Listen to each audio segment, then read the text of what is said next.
সবাইকে অগ্রিম ঈদ মোবারক। ঈদ তো চলে এসেছে। সবাই নিশ্চয়ই অনেক অনেক গিফটও পেয়েছেন। আমি আজকে কি গিফট পেলাম, কার কাছ থেকে আজকের ভিডিওটা থাকছে তা নিয়ে চলুন দেখি। হ্যালো, কি অবস্থা? আমার জন্য গিফটটা চলে এসেছে, নাম্বারটা আমি ঢেকে দিচ্ছি।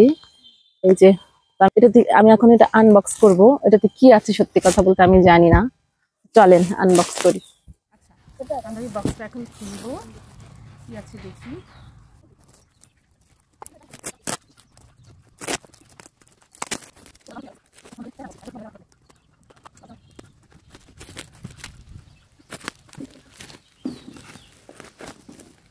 ডালা,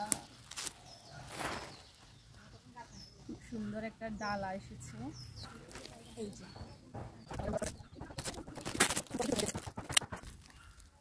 ওয়াও ওয়াও, কি সুন্দর একটা ডালা চলে এসেছে আমার জন্য। এখন এটা আমি ওপেন করব। গিফট ওপেন করতে আমার বরাবরই ভালো লাগে, আর সেটা যদি হয় স্পেশালি আমার জন্য, তাও আবার ঈদ গিফট, সেটা ওপেন করতে তো আমার অনেক ভালো লাগবে, তাই না? ডালা চলে এসেছে আমার জন্য। এই প্রথমবার এত সুন্দরভাবে কেউ আমাকে একটা ডালা সাজাই পাঠাবে।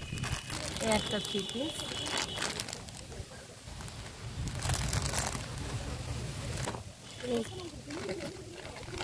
এটা কন্ডিশনার,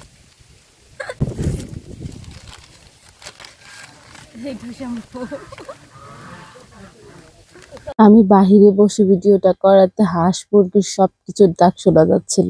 এটা হচ্ছে আমার মেহেদি, অর্গানিক মেহেদি। এই হচ্ছে আমার চকলেট। গিফটের সাথে একটা খামও ছিল, সেই খামটা কি আপনারা কি বুঝতে পারছেন কিসের খাম? হ্যাঁ, এটা ছিল আমার ঈদ সালামি। আচ্ছা, এখানে কত টাকা কেউ কি বলতে পারবেন? কেউ যদি বলতে পারেন কমেন্টে জানাবেন, আমি তাকে আমার পক্ষ থেকে ঈদ সালামি পাঠাবো। আমি ডালা থেকে সব গিফট আপনাদের দেখানোর পরে আমি ডালাটা সাজাচ্ছি কিছু ফটোশুট করার জন্য। এই যে ডালাটার ফাইনাল লুক। আর হ্যাঁ, থ্রি পিসটা আমার একটা কাছের আপু আমাকে দিয়েছে, কি কে সেটা পরে একদিন জানতে পারবেন। আর থ্রি পিসের সাথে যাবতীয় যা সেগুলো আরেকজন দিয়েছে। দুজনই আমার খুব প্রিয় মানুষ, কাছের মানুষ। তারাই আমার জন্য এই গিফট গুলো পাঠিয়েছে।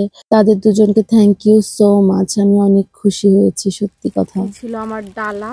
এই যে খুব সুন্দর একটা ডালা উপহার পেয়ে গেলাম ঈদ উপলক্ষে। কেমন হয়েছে ডালাটা আপনারা সবাই বলবেন।